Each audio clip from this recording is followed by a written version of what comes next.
This is Time and Other Thieves, Reflections and Conversations on the Nature of Existence. This episode originally aired in radio format on October 27th, 2022. I'm Sarah B., and today I'm going to revisit a book I've already talked about on this program in an episode that originally aired on November 18th, 2021. The book in question is Marion Woodman's Addiction to Perfection, first published in 1982. I've decided to do a sequel episode for two reasons. The first and most important reason is that the previous installment I did on Addiction to Perfection is far and away the most popular Time and Other Thieves episode I've made. That's according to the Buzzsprout stats for the podcast version of this show. So I'm doing a follow-up episode because I'm just plain curious to see if it will be comparably popular, but also because it seems like people are craving insight around the notion of perfection, why we're addicted to it, and how we might stop being addicted. The second reason I'm revisiting Woodman's book is because I really only read half of it in making the first episode. Mind you, I had read the entire thing a few years prior, but for the making of that first episode, I only had time to reread half of it. So today I will reflect on the second half of the book, which consists of 4 chapters.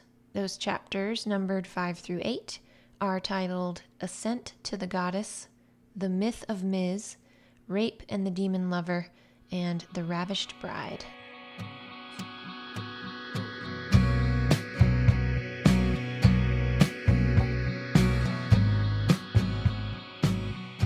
As I said in the first episode I did on Addiction to Perfection, which you can stream on various podcast platforms, I am definitely working outside of my comfort zone when it comes to myth, gods, goddesses, demons, and archetypes, which are all concepts that Woodman wields effortlessly. She was a Jungian analyst after all. I myself have never been especially interested in myth or archetype, but as I said in that first episode, there's enough other stuff in this book that does resonate with my natural interests, and that is the material I'll be focusing on. Here at the start, though, I should say for the benefit of listeners who didn't hear the first episode or have never read Addiction to Perfection, that it's largely about the masculine and feminine principles, or what Carl Jung called the animus and anima, and how those principles need to be balanced in order for people as individuals and a society to thrive, to get the most out of life, to essentially be happy. In broad terms, the masculine is active, while the feminine is passive. The masculine is rational, while the feminine is irrational, which is not to say crazy, but emotional, which is not to say hysterical, but feelings-based. The masculine penetrates, and the feminine receives. The masculine strives, fights against the current. The feminine goes with the flow. The masculine is regimented, routinized, and scheduled. The feminine is spontaneous and open to change. Woodman's argument, which I agree with, is that the masculine principle, or more specifically the unconscious masculine principle, plays a much larger role in the modern human life than the feminine principle does. Ideally, these principles would have equal sway in our psyches and in our dealings with the material world, and instead of being largely unconscious, they would be illuminated by the light of conscious awareness. In Chapter 5, Ascent to the Goddess, Woodman quotes Swiss Jungian psychologist and scholar Marie-Louise von Franz, who said, "Emotion is the carrier of consciousness." And this assertion deserves close attention. At first, it struck me as counterintuitive, because emotions often seem to come from our most mysterious depths, don't they? I'm sure most of us have had the experience of being baffled by our own emotion. "I don't know why I'm crying right now," we might have said on more than one occasion, or "I don't know why I got so mad."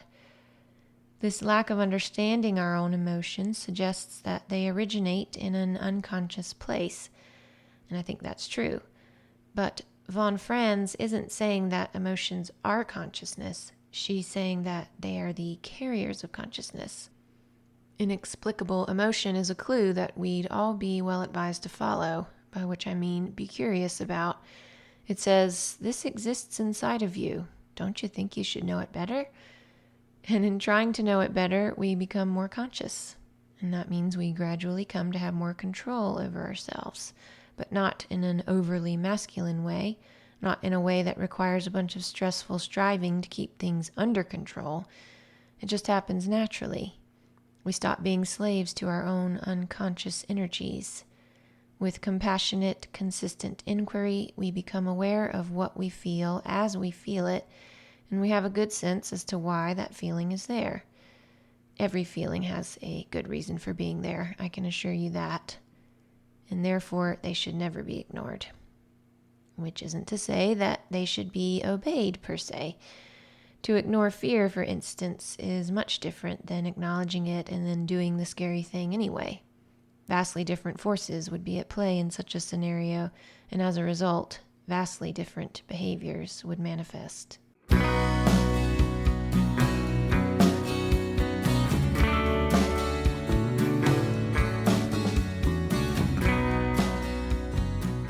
Marion Woodman did a lot of analytical work with women suffering from a whole spectrum of eating disorders. Self-starving anorectics on one end, obese compulsive bingers on the other. So the body played a huge role in her approach to psychotherapy, as well as in her scholarly pursuits. In Addiction to Perfection, she says, "The woman's task is to persevere with the body until she recognizes it is not dross but alloy." In case you're not familiar with the word dross, it means rubbish or something that's regarded as worthless.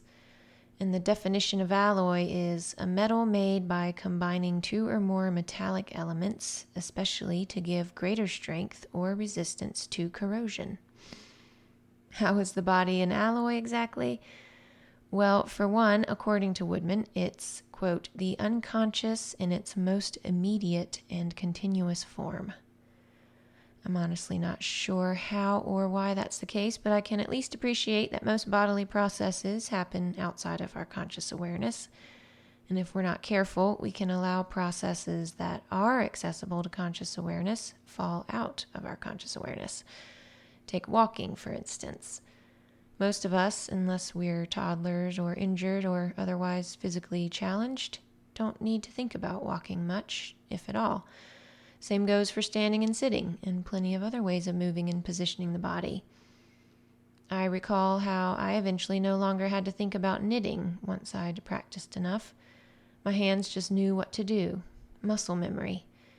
But just because we don't have to think about how we walk, stand, sit, knit, or whatever it might be, that doesn't mean we shouldn't think about it. Nor should we think about it all the time. But I believe it's a deeply valuable practice to regularly observe how we move or how we don't move, and thereby bring some consciousness into those activities. Cooking is a great activity around which to practice such consciousness. Edward S.B. Brown talks about this in his book, No Recipe, Cooking as Spiritual Practice, which I explored in an episode back in June. He says, "We too often abandon our bodies in a standing position while cooking. We are not consciously standing. Whenever I realize that I've abandoned my body in this way, the first thing I do is straighten my spine and draw my shoulder blades gently down my back. I distribute my weight evenly across both feet. I notice how I'm breathing. And because I've straightened up through my center channel, the breath flows more smoothly. It might not sound like much, but it's really quite something, the difference it makes to really inhabit one's body, to not abandon it. This is where yoga is such a valuable practice too, because you get to bring the light of your awareness to all kinds of movements and positions, and all along you're staying with the breath. I know that yoga isn't for everyone, but I also think that it really could be for everyone if everyone changed their conception of what yoga is or has to be.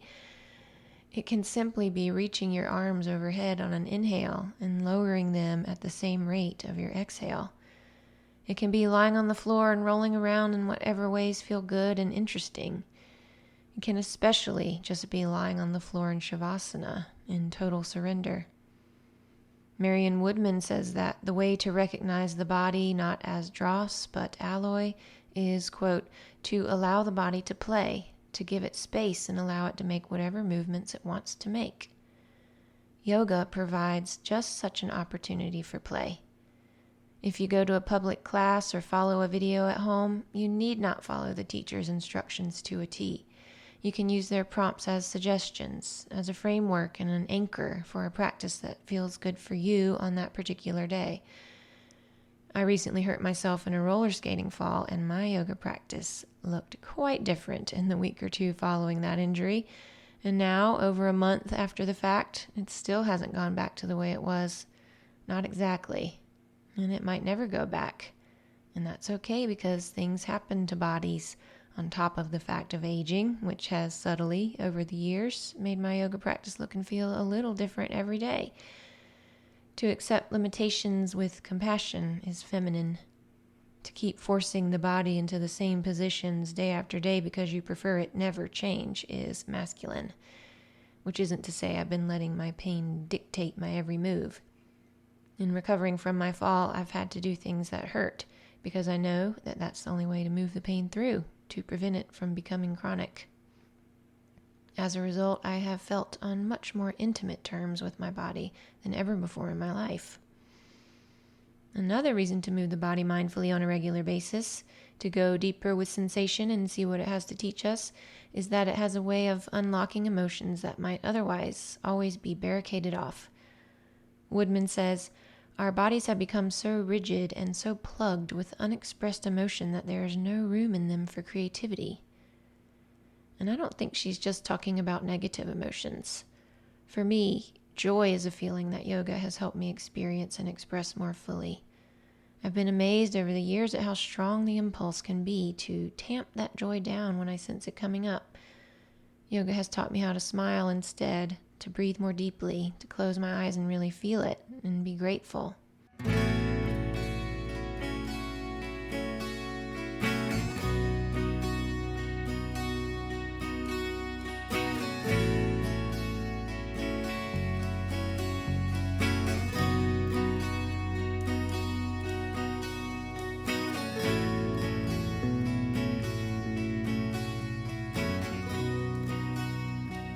In Chapter 6 of the book, titled The Myth of Ms., Woodman provides a twofold definition of femininity.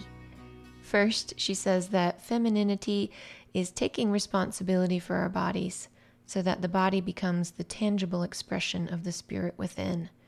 For those of us who have lived life in the head, this is a long, difficult, and agonizing process, because in attempting to release our muscles, we also release pent-up fear and rage and grief that has been buried there, probably since or before birth. Femininity is also, she says, taking responsibility for who I am, not what I do, not how I seem to be, not what I accomplish.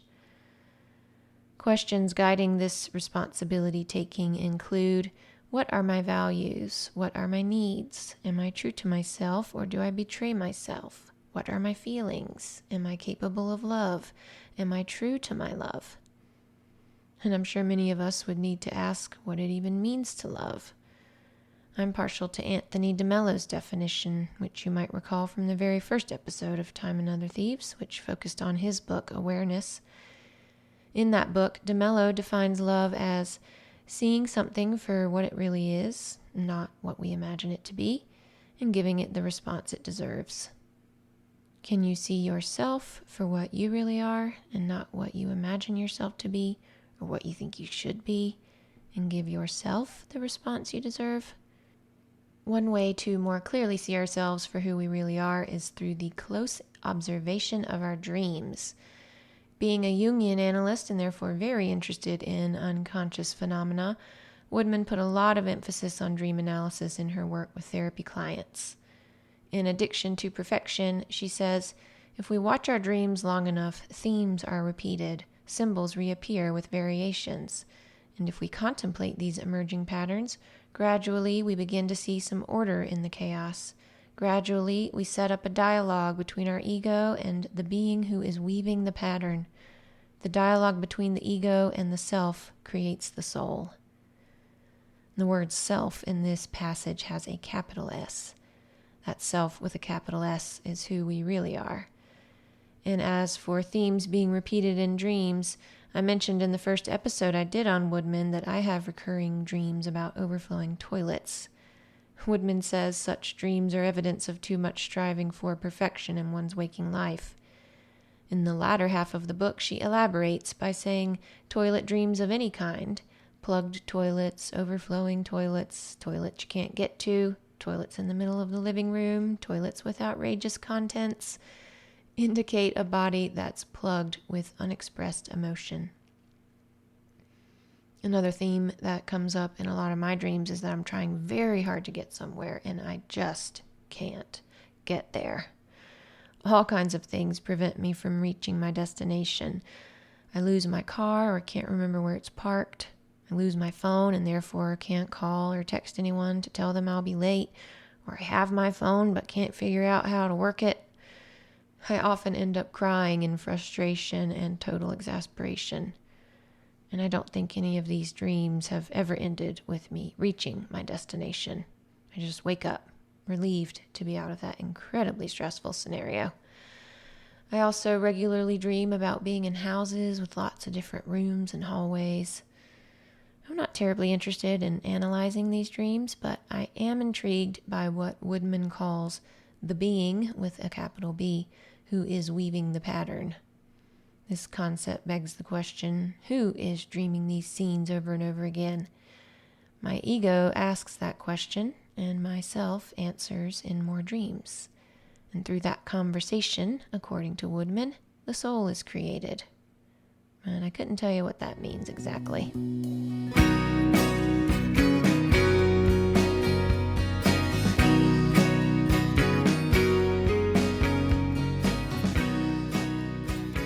Months ago, I watched the first season of the HBO series Julia, about Julia Child, in the period of her life when she was starting her public television cooking show and becoming more of a household name.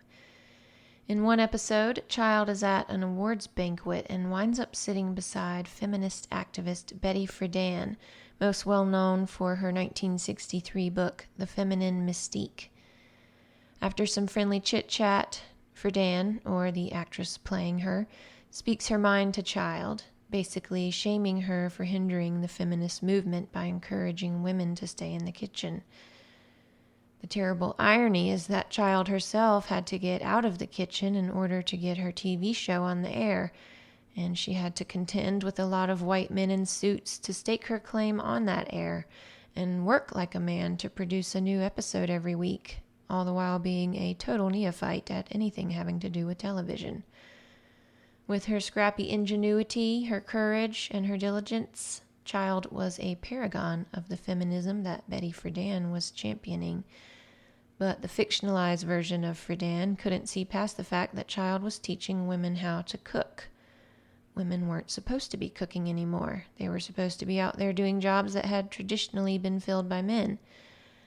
I have a feeling that Woodman would describe Friedan's likeness as one of, quote, countless women of the 60s and 70s who so deeply resented the patriarchy which had destroyed their femininity and that of their mothers that they lashed out against that patriarchy, but in doing so, they identified with the masculine side of their own psyches. That's the myth of the Ms., which is the title of Addiction to Perfection's 5th chapter. It's worth highlighting how Woodman says that the patriarchy destroyed the femininity of so many women.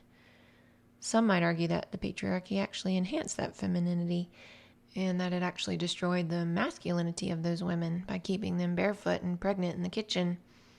But that argument would presuppose a cliched definition of femininity. I'll remind you that Woodman defines it as taking responsibility for our bodies and taking responsibility for who we are, beyond any of the things we do. In insisting that women should do what men do, figures like the fictionalized version of Friedan imply that a woman's identity, or any person's identity, is more dependent on what they do than on what they value, what they need, what they feel, and how they can live truthfully and love well. Julia Child genuinely loved to cook, and through her educational TV show, she shared that love with the world. If Betty Friedan actually shamed her for that in real life, then shame on Betty Friedan. And regardless, shame on the fictionalized version of her, a so-called feminist with little respect for the feminine. And while I'm talking about TV shows, I may as well mention the series This Is Us, the first season of which I'm almost done watching. Given Marion Woodman's work with people in big bodies, I've been wondering what she might have to say about Kate Pearson, a main character on the show who struggled since childhood with her weight and is trying desperately, as a 36-year-old, to lose a significant amount of it. First, we see her dieting and going to weekly support groups akin to Overeaters Anonymous. Then she considers, and comes very close to having, gastric bypass surgery. Instead, she opts for an immersive weight loss experience, which she initially resists, calling it fat camp. I've yet to see if that retreat-type approach ends up making any significant difference, but if I had to guess, I'd say it probably won't. If I were in charge of Kate Pearson, I would encourage her to focus less on losing weight and more on singing. Kate loves to sing, and she's very good at it. And the one time I've seen her sing so far, she was brought totally alive by it. I think if she sang more, the weight would start to naturally fall off. This idea actually occurred to me while reading Chapter 7 of Addiction to Perfection, wherein Woodman quotes an obese client who says, "My eating was my unconscious passion for life, gone crazy." Maybe that's the case for Kate Pearson. Because she isn't pursuing her conscious life passion of singing, an unconscious passion takes over in the form of binging. It's perfectly poetic, I think, that gorging on food is a metaphor for gorging on life. For some people, based on their personality makeup and whatever they've experienced. A refusal to do the latter results in an inability to stop doing the former. Which isn't to say that anyone who regularly binge eats is not living life to the fullest. But I think it's safe to say that most of us aren't living our lives to the fullest, and overeating is one way we try to fill that void. We also do it with drugs, alcohol, sex, gambling, etc. And yes, I think that anyone who's locked in an unhealthy behavioral pattern of that sort should focus on their passion, be it singing, writing, hiking, mothering, what have you. If they don't know what they're passionate about, they should pursue any and everything they're slightly interested in. Pursue it like their life depends on it, because it does. While I agree with Woodman that we shouldn't equate what we do with who we really are, I also know that we must do things in the world if we're to understand who we are. It's just one of many paradoxes of the spiritual life.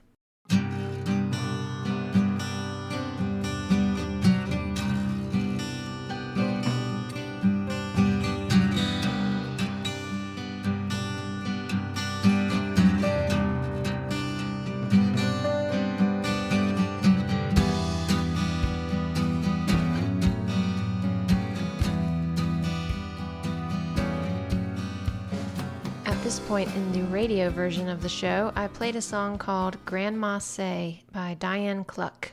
If you've never heard it, I highly recommend checking it out. And I played that song because it's partly about cooking, and I'd been talking about Julia Child. It's also an appropriate song to play on a sequel episode about Marion Woodman's Addiction to Perfection, because Woodman talks a lot about archetypes, and I'd say the grandmother figure is an archetype in many cultures, if not all of them. What's more, the grandmother in Diane Cluck's song seems to epitomize what Woodman would call the conscious or divine feminine.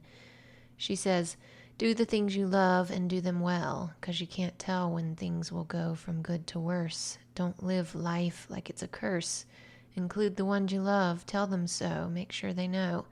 Try best to keep them in your song, 'cause no one's here for long." Cluck ends with the lines, "If your heels dig in, dig 'em on out with your kith and kin. You'd best get out there and play. That's what your grandma'd say." I think Woodman would love these lines for how they epitomize a feminine approach to embracing life, what she would call getting ravished by it, as opposed to raped. When you find yourself resisting what is, or as Cluck says, if your heels dig in, then go have some fun, preferably with some people you care about. Instead of taking a masculine approach and trying to dig your heels out, Shindig 'em on out with your kith and kin. The masculine faces the problem head on, intent on solving it, and the feminine faces in another direction, knowing that if she feeds her soul with pleasurable activity, the problem will likely eventually solve itself. That's probably not a totally airtight Jungian interpretation of Grandma Say, but as I've said before, I find it fun to try and make song lyrics fit whatever subject matter I'm exploring here on Time and Other Thieves. I like pondering things in this way. I like the word ponder. It's rooted in the Latin pondus, meaning weight. So when we ponder something, we consider its weight. We weigh it. In Chapter 7 of Addiction to Perfection, Woodman says that the task of the modern woman is to ponder the mystery of reality with a capital R. She says, "It is an immediate and crucial task if our planet and our individual souls are to survive." But unlike the pondering I do on this show, the kind Woodman is referring to cannot be verbalized. It can only be experienced. She says it, quote, "has to do with the sanctification of matter." Mysterious indeed. But this is another great example of the conscious feminine at work. She is fulfilled by pondering a mystery, whereas the masculine would demand on solving it, even when it cannot be solved. The masculine seeks answers, while the feminine prefers questions. Some might say that this is also the difference between religion and spirituality, but I'll talk more about that next week when I explore some of the ideas from the book, The Spirituality of Imperfection.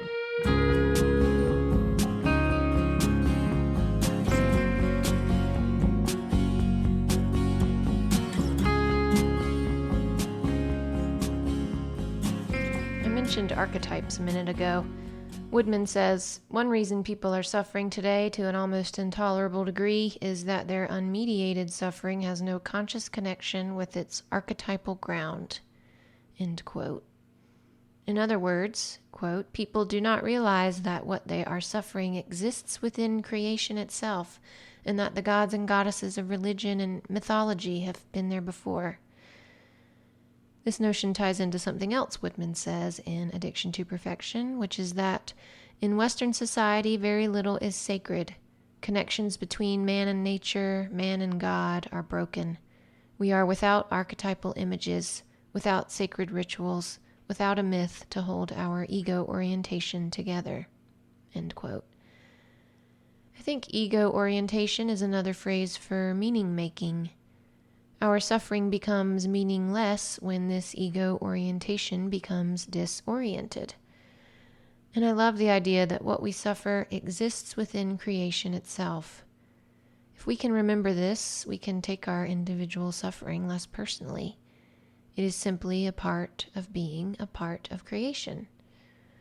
One of Woodman's therapy clients put it beautifully in her journal.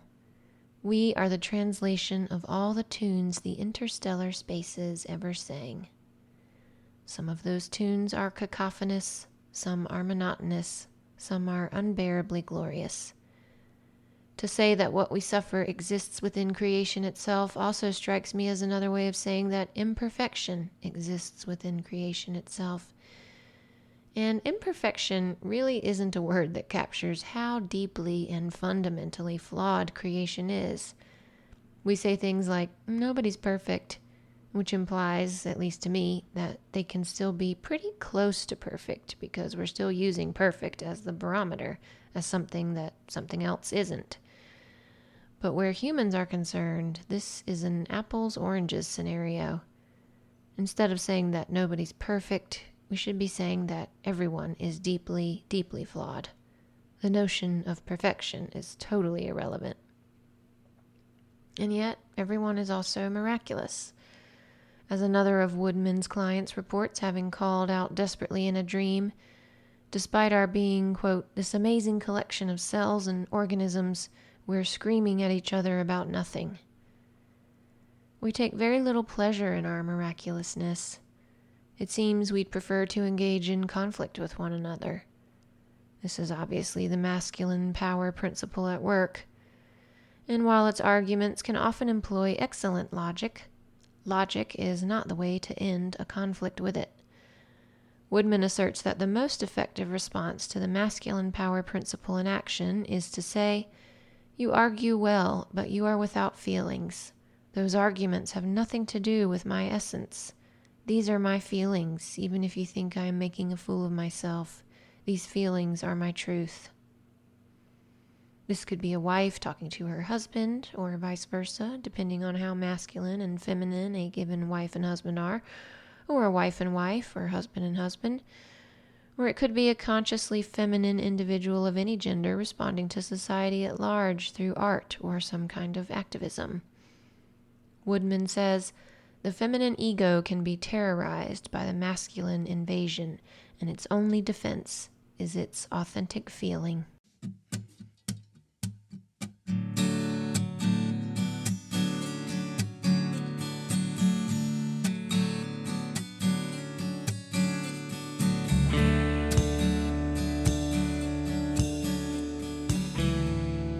As I said before playing the Diane Cluck song in the radio version, Woodman mentions another paradox in the 8th and final chapter of Addiction to Perfection. It also has to do with what she was just saying about ego orientation. We need story, myth, and ritual to help keep our egos properly oriented to reality. The paradox lies in the fact that we must first possess such ego strength in order to set it aside and totally surrender to reality. This willing surrender is what Woodman calls ravishment. Quote, "Ravishment can only be experienced when the ego is a sufficiently strong container to receive the dynamic energy bursting through. Paradoxically, that point can only be reached when the ego is strong enough to be vulnerable enough to surrender. An ego that's conditioned to be firm in its stance all the time, always the same, is actually quite brittle. As Ani DeFranco sings in her song Buildings and Bridges, what doesn't bend breaks. An ego must instead be like the sail of a boat, a metaphor Woodman revisits in the final chapter of her book, which also appeared in the first chapter. Here in the 8th, which is titled The Ravished Bride, she writes, "The position of the sail in one moment is not its position in the next, and if we try to hold on in the new moment to what was appropriate in the old, the boat turns over. As soon as we lock the sail or the rudder into position, we are in a complex. The ego self axis is broken and we drown in unconsciousness." In striving for perfection, we lock ourselves into a position. An unwillingness to bend in the wind and relinquish some control over a given situation is not strength, nor is a refusal to be vulnerable. And there's the paradox within the paradox. In order to become strong, we must let ourselves be vulnerable. So how exactly do we do that? I can recommend one way: psychotherapy, and group psychotherapy in particular. I myself recently started attending weekly group therapy sessions, and I can attest that it's the perfect environment for risking more vulnerability. Given that a primary objective of group therapy is for members of the group to put as much of their experience, as it's unfolding, into words, I see it as a place to live more freely, censor myself less, and let myself cry in front of others. I've only been attending groups since late August, but I've already had the experience of my authentic feeling being my only defense. It felt liberating to know that I had no need to defend myself in more masculine ways, perhaps feigning indifference to what felt like an attack, and also in ways that might be coming from more of an unconscious feminine place, by apologizing to my perceived attacker. Instead, I just cried and said I felt ashamed. It doesn't get much truer than that. And I'm not saying that this is how everyone should respond when feeling attacked in any way. Most of the real world probably couldn't handle that kind of reaction. But in group therapy, it is absolutely a welcome response. And it's a place to practice being vulnerable in any number of other ways. Not so you can be that vulnerable in all of your real-life relationships necessarily, but maybe so you can be a bit more vulnerable when it's in service of a given relationship and in your being better known. People can't really love us if they don't really know us. The ego demands that we're always protected, and not just from visible known threats, but also from the threats we imagine, and many times the threats that can't actually hurt us, like the threat of others judging us in their own minds. If they don't act on that judgment in any harmful way, how can their judgmental thoughts hurt us? To deny, at least sometimes, the ego's fundamental demand for safety in all circumstances is to say yes to life, to let life ravish us.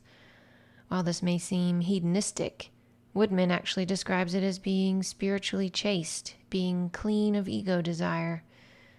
This reminds me of a certain approach to conducting psychotherapy wherein the therapist's intention is to be empty, or to empty the vessel that is their own ego container, so they can receive what the client brings in without defensiveness, and so none of the client's stuff gets snagged on any of the therapist's stuff in the form of countertransference.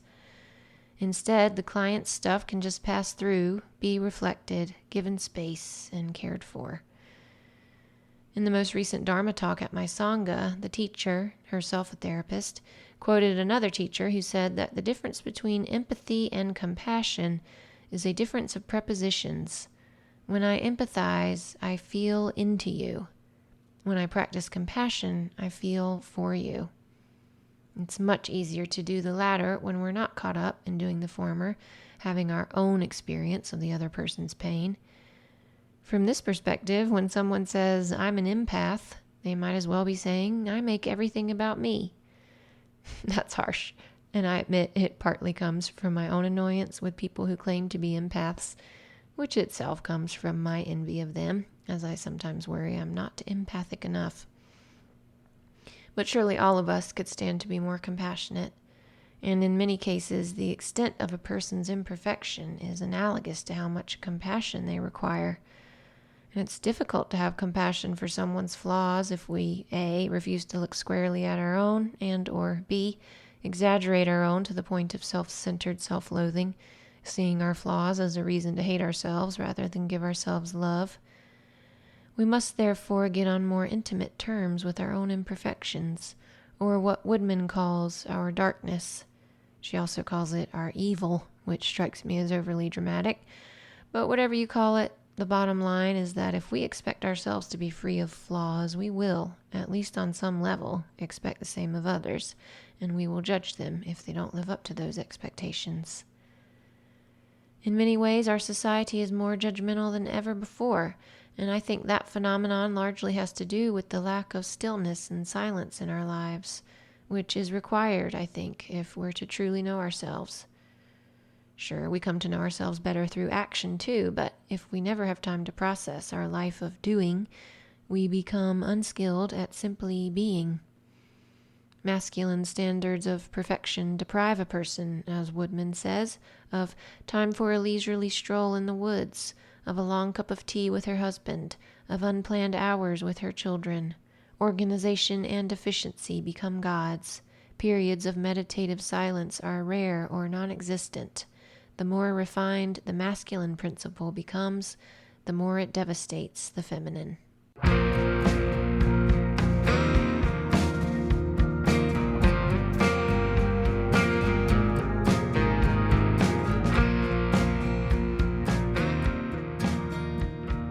At this point in the radio version, I played a song called Origami by Ani DeFranco, which really turns on their heads our stereotyped notions of male and female.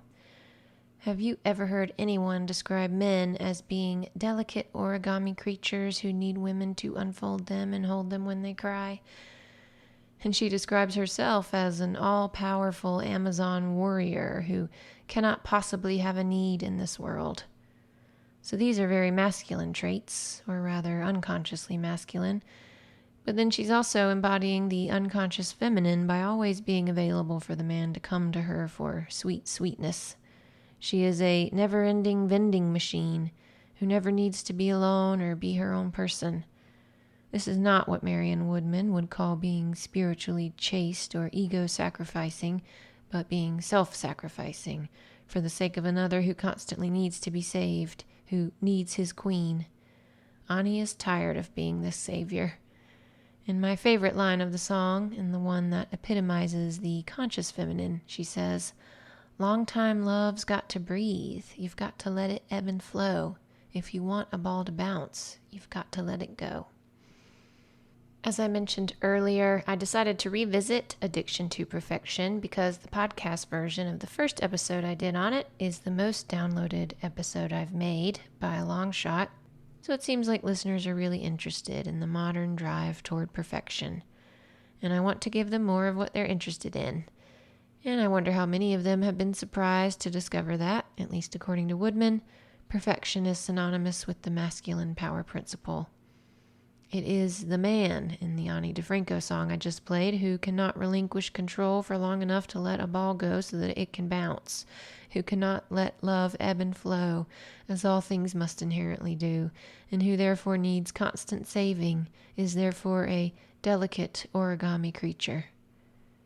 It's perhaps counterintuitive at first to think that a controlling person would be delicate in this way, but on deeper reflection, it makes sense. A person is controlling because they don't trust that they can handle anything uncalled for, unplanned, or out of the ordinary routine. Routine is good to an extent, but we take it too far in this society.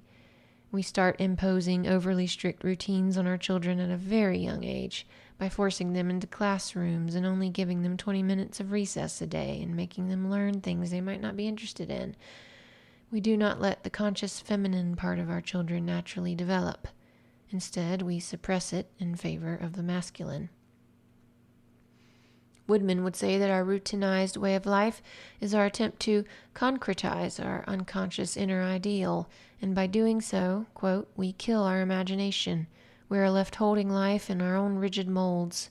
To be free is to break the stone images and allow life and love to flow. This allowing is inherently imperfect, in that it is never completely done, and that is the literal definition of the word perfect. The prefix per means through, completely, and the effect part of the word comes from the Latin facere, to do. So if something is perfect, it is done completely and all the way through. This is a concept we can apply to stone images, but not to human beings. If we are really living, we're never completely done or finished. We're always changing, growing, learning, always works in progress, but never progressing toward any final ideal, never identifying with a static monolith, but always with a fluid process. That's pretty abstract, I know, but as Woodman says, these profounder aspects of life cannot be fully conveyed in words. They must be experienced.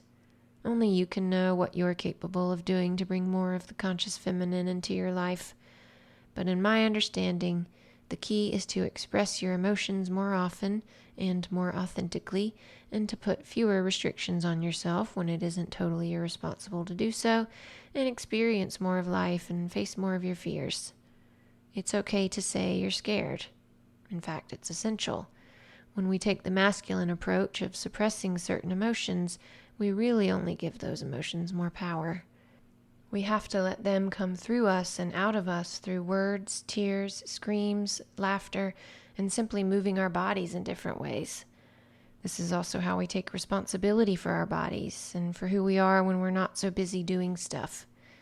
That responsibility taking is how Woodman defines femininity. I still feel like I've just scratched the surface of what the book Addiction to Perfection has to offer, despite having now done 2 episodes on it. But I will just have to be okay with that particular incompleteness or imperfection. I'm Sarah B., and I thank you for listening today. I hope you'll join me for the next installment of Time and Other Thieves, when I'll explore some of the ideas presented in the 1992 book, The Spirituality of Imperfection, Storytelling and the Search for Meaning. Published 10 years after Addiction to Perfection, it struck me as a fitting text to help me dive more deeply into the concepts that Marion Woodman so astutely explicates, and indeed she is quoted in that book at least once. Until then, take care.